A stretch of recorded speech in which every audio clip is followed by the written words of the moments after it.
मौजूदा दौर में तसव्वुफ की इतनी अहमियत है जितनी महशर के मैदान में जो है आपको गर्मी में क्या जरूरत है,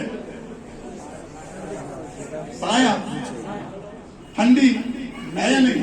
मैं एक से अर्ज करूंगा, इन्होंने कुरान की आयत पढ़ी फ़अल्हमा फुजूरहा व तक़वाहा। ये बताओ आप, अल्लाह ने जो है इल्हाम किया बंदे के अंदर गुनाहों को भी और सवाब को भी, तकवा को भी। क्या किया?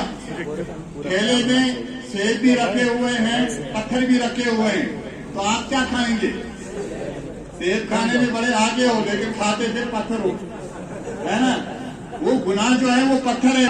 सैयदी इमाम अहमद रजा फाजिल बरेलवी ने कुरान करीम का ऐसा तर्जुमा किया कि अल्हम्दुलिल्लाह उर्दू जबान में पूरे हिंदुस्तान, बर्रे सगीर हिंदो पाक में, बर्रे सगीर हिंदो पाक जब हम कहते हैं उसका मतलब हिंदुस्तान मौजूदा, बर्रे सगीर हिंदो पाक का मतलब होता है पाकिस्तान, बर्रे सगीर हिंदो पाक का मतलब होता है अफगानिस्तान, बर्रे सगीर हिंदो पाक का मतलब होता है जब ये लफ्ज कहा जाए श्रीलंका, बर्रे सगीर हिंदो पाक का मतलब होता है नेपाल। ये तमाम इलाका जात को मिलाकर तमाम मुफस्सिरीन कुरान जो माहिरीन उर्दू अदब के हैं, उन सबों ने मुत्तफिका फैसले के तौर पर कहा कि अगर इमाम अहमद रजा तर्जुमा कुरान न करते तो बाकी तराजुम हमें लोगों के सामने जलील और रुस्वा कर देते। इसको मोहब्बत, इसको मोहब्बत, इसको मोहब्बत, इसको मोहब्बत। बस सिर्फ एक बात में नारा कम करें, एक बात समझने की जरूरत है। कुरान की एक आयत है ववजदक ज़ाल्लन फहदा। ए नबी, हमने आपको अपनी मारिफत में मस्त पाया, फहदा तो अपनी तरफ इशारा किया, अपनी तरफ बुलाया। लेकिन बहुत सारे तराजुमे कुरान में ऐसा तर्जुमा मौजूद है, अल्लाह की पनाह। मेरे नबी से सहाबी ने पूछा कामत वजबत लकन नबुव्वा, ए हमारे प्यारे नबी ये तो बताइए आप नबी कब बने। मौलाना से सवाल नहीं है, किसी पीर से सवाल नहीं है, किसी मौलाना से सवाल नहीं, मुफ्ती से सवाल नहीं। मौलानाओं के झगड़ों को छोड़ दो, पीरों के मामलात को छोड़ दो, आप अपने नबी का जवाब सुनो। मेरे नबी से पूछा है, मेरे नबी आप नबी कब से हैं? मेरे नबी ने फरमाया व आदम बैनल माइ वत्तीन, फरमाया कि मैं तब से नबी हूं जब आदम मिट्टी और पानी के दरमियान थे। क्या थे? बोलो, कौन नबी?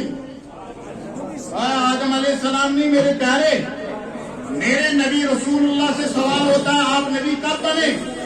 तो मेरे नबी करीम ने कहा कि जब आदम बन रहा था, अल्लाह उसको गूंद रहा था अपनी कुदरत के तहत पानी और मिट्टी के दरमियान में, तब भी नबी था। जो तब से नबी हो जब से आदम ना था, क्या वो कभी गुमराह हो सकता है?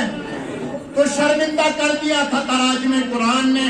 इमाम अहले सुन्नत ने जब तर्जुमा किया ववजदक ज़ाल्लन फहदा का, तो आशिकों के दिल ठंडे हो गए, वलियों के दिल ठंडे हो गए, बुजुर्ग खुश हो गए, पीर फकीर खुश हो गए, सूफिया खुश हो गए, क्योंकि इमाम अहले सुन्नत ने मारिफत वाला तर्जुमा किया। तर्जुमा क्या किया? ववजदक ज़ाल्लन फहदा, ए मेरे नबी आपको अपनी मोहब्बत में मस्त पाया तो अपनी तरफ राह दिखाई। तो इसी तर्जुमे कुरान का गुजरी जबान में तर्जुमा हुआ है। हमारे बेहतरीन आलिम दीन, आलिम अहले सुन्नत वल जमात मौलाना मुफ्ती नज़ीर कादरी दामद बरकातुहुल आलिया सिदरा जम्मू, इन्होंने तर्जुमा कुरान किया है। जो है सिर्फ मैं आपको बस इतना कहकर इनको दावत देना चाहता हूँ। इन्होंने बिस्मिल्लाह का तर्जुमा किया, अल्लाह का नाल शुरू, अल्लाह का नाल शुरू। ठीक है, अगर कोई गुजरी जबान में पढ़े उसको ज्यादा ही मजा आए। ठीक है, फिर भी मेरा कमाल है, नहीं गुजरी पढ़ लेता हूँ, है या नहीं? है या नहीं? ठीक है, टोली ना हुआ इंसान तो फिर ढोल मार लेवा दी कितनी बड़ी गल है। ठीक है, तो वे तो अल्लाह का नाल शुरू जेड़ो बहुत मेहरबान रहमत आलो। समझे? यहाँ पर आप समझिए, जो गुजरी जबान के माहिरीन हैं अदब के, ये अल्लाह का नाल शुरू ए नहीं है ना, नाल शुरू अल्लाह का, पहले ना तो फिर अल्लाह, इधर पहले अल्लाह तो फिर ना।